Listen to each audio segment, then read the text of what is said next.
One, we are starting with some MCQ based question that is from subject science and class 10th. तो start करते हैं question number 1 से. हमारे पास दो sections हैं. फर्स्ट सेक्शन में आपको MCQs मिलेंगे, सेकेंड सेक्शन में आपको केस स्टडी बेस्ड क्वेश्चन मिलेगा. फर्स्ट क्वेश्चन में हमें दिया हुआ है solution of substance X is use for white washing. Here X is, तो यहाँ पे हमें पूछा गया है कि X की मतलब X हमारा कौन सा है. बेसिकली वाइट वॉशिंग के लिए यूज़ होता है.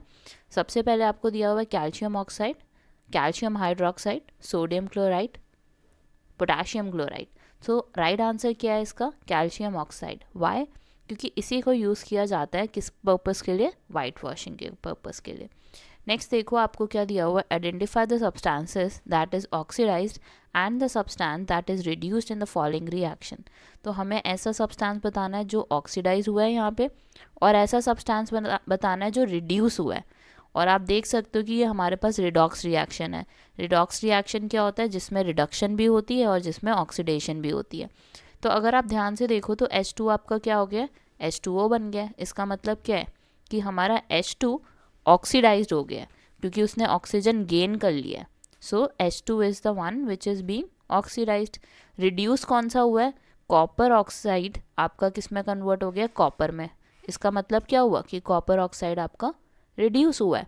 तो H2 and CuO is the answer, which is option A.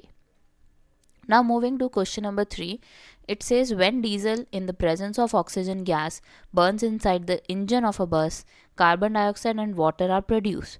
तो मतलब वो कह रहे हैं जब डीजल ऑक्सीजन की प्रेजेंस में होता है तो वो बर्न करता है और क्या प्रोड्यूस करता है? Carbon dioxide and water. The temperature inside the engine become very high. Which of the following statement is correct? एक इसमें से ऑप्शन हमारा करेक्ट है. देखते हैं कौन सा. Burning of diesel is an example of physical change. Physical change तो नहीं है, ये केमिकल चेंज है. So this is incorrect. Heat energy is taken out from the surrounding. तो नहीं, ऐसा भी नहीं होता. Third, oxygen and diesel are the reactants in this process. Yes, oxygen और डीजल क्या हो रहे हैं? आपस में रिएक्ट कर रहे हैं so that they can form carbon dioxide and water as a product. तो रिएक्टेंट्स तो इन्होंने हमें सही दिए हुए हैं. लास्ट देख लेते हैं. This process is triggered by light energy. No, there is no requirement of light energy here. तो option C is the correct one out of these 4. Question number 4 is rusting is a process which requires air, moisture, heat, both A and B. तो rusting के लिए क्या चाहिए होता है हमें? जैसे आयरन के ऊपर आपने देखा होगा जंग लग जाता है, तो वो क्यों लगता है? It is because of the air and moisture. ये दोनों चीज़ें चाहिए हमें अगर हमें किसी भी चीज़ पे रस्ट चाहिए तो. So yes, option D is correct. Heat का कोई रोल नहीं है रस्टिंग में. नेक्स्ट देखते हैं question number 5. In this it says magnesium ribbon burns in air with a dazzling white flame. This is due to the formation of white solid. This white solid dissolves in water and gives a solution which turns red litmus blue. Which type of reaction is performed in above process? तो यहाँ पे कौन सा type of process हो रहा है वो हमें बताना है. मैग्नीशियम रिबन बर्न कर रहा है, इसका मतलब ऑक्सीजन की प्रेजेंस में कर रहा होगा. और हमें क्या मिल रहा है? White solid. और वाइट सॉलिड क्या है यहाँ पे हमारा? Basically magnesium oxide. तो आप देख सकते हो कौन से टाइप ऑफ रिएक्शन है ये. It is a combination reaction क्योंकि मैग्नीशियम ऑक्सीजन के साथ कंबाइन कर रहा है to form a new substance. So yes, it is a combination reaction. Now moving to case study question. Let's start with this now. So सबसे पहले आपको यहाँ पे दिया हुआ है that in 1909 Sorensen devised a scale known as pH scale. PH scale क्या होता है? Power of hydrogen. कि मतलब हाइड्रोजन की कंसंट्रेशन बताता है वो. उससे क्या पता चलता है कि हमारा सॉल्यूशन एसिडिक है या बेसिक है. Now it is given that Sorensen linked the hydrogen ion concentration of acid and base solution to the simple numbers 0 to 14. जो कि हमें पता है पीएच स्केल कहाँ से कहाँ तक होता है? 0 to 14. और 0 to 7 हमारा क्या होता है? Acidic. And then 7 to 14 it is basic. और उन्होंने हमें बताया कि जो पीएच स्केल होता है it is very important in our daily life. जैसे कि फार्मिंग में यूज़ किया जा सकता है इसका, टूथ डिके में यूज़ किया जा सकता है, बी स्टिंग में यूज़ किया जा सकता है. तो देखते हैं कि कैसे यूज़फुल होता है और क्या क्या हमारे क्वेश्चंस हैं. सबसे पहले, which of the following substances added by farmers if the soil is acidic. अब ना सॉइल सॉइल हमें कैसी चाहिए होती है for crops?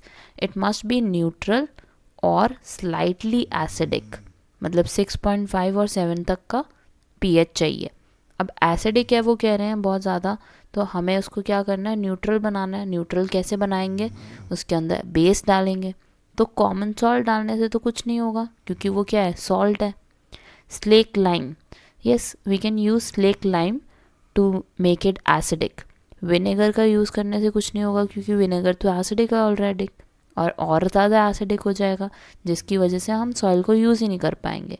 Last limestone, limestone भी यूज़ किया जा सकता है, बट यहाँ पे स्लेक लाइम दिया हुआ था इसलिए वो भी ले सकते हैं, लाइमस्टोन भी ले सकते हैं। लाइमस्टोन को भी यूज़ किया जाता है एसिडिक सॉइल के लिए, जिससे कि हम उसको क्या बना सके, न्यूट्रल बना सके। तो ये दो ऑप्शन थोड़े से डाइसी हैं, इसमें से जो बेस्ट है वो है स्लेक लाइम। नेक्स्ट आपके पास है सेवेंथ क्वेश्चन दिया हुआ है जो आपको दिया है, rain is called an acid rain when the pH is. Rain को हम एसिडिक कब बोलेंगे, जब उसका जो पीएच लेवल होगा वो 7 से कम होगा। इस केस में अगर आप ध्यान से देखो तो एसिडिक सबसे ज़्यादा कौन सी कंडीशन हो सकती है, 5.6 वाली, क्योंकि 6.5 इज़ नियर टू 7, तो इस वजह से उसको हम क्या बोल सकते हैं, न्यूट्रल भी बोल सकते हैं। So this is the case, C part is the right answer. Question number 3, it says during indigestion which acid is produced by the stomach that causes irritation and pain? तो ये कौन सा होता है, हाइड्रोक्लोरिक एसिड। ज़्यादा amount में होता है इसलिए हमें इरिटेशन होती है और थोड़ी सी पेन भी हो सकती है। नेक्स्ट क्वेश्चन देखो, which of the following salt is use to give relief on the stung area. Stung area मतलब कि जैसे कभी कभार चींटी काटती है या कभी कभार बी स्टंग कर जाती है, तो उस वजह से क्या होता है, वो एसिड रिलीज़ कर जाते हैं हमारे बॉडी में। और एसिड से अगर आपको रिलीफ पाना है तो आपको क्या करना पड़ेगा, you have to apply base over it. तो बेस कौन सा होना चाहिए इसमें से वो देखते हैं। वॉशिंग सोडा नहीं, कॉस्टिक सोडा नहीं यूज़ कर सकते। Yes we can use baking soda, जिससे कि आपको एकदम से रिलीफ मिल सकता है। ब्लीचिंग पाउडर नहीं यूज़ कर सकते।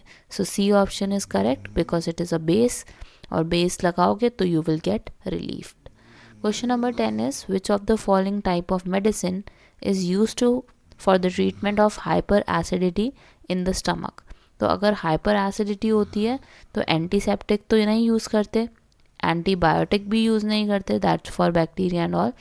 Analgesic it is not used, antacid is used. Yes, अगर आपको एसिडिटी रहती है तो लोग ज़्यादातर कौन सी मेडिसिन प्रेफर करते हैं, एंटासिड।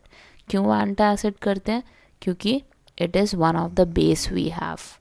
एंड एसिडिटी क्या होता है, basically it is release of acid. Acid ज़्यादा रिलीज़ हो रहा है जिसको हमें क्या करना पड़ेगा, न्यूट्रलाइज करना पड़ेगा, और वो कौन कर सकता है, सिर्फ और सिर्फ base. So yes, question number 5 is done. We have done one case study based on science. We'll be doing more such videos. So do subscribe the channel. Thank you for watching. Have a great day.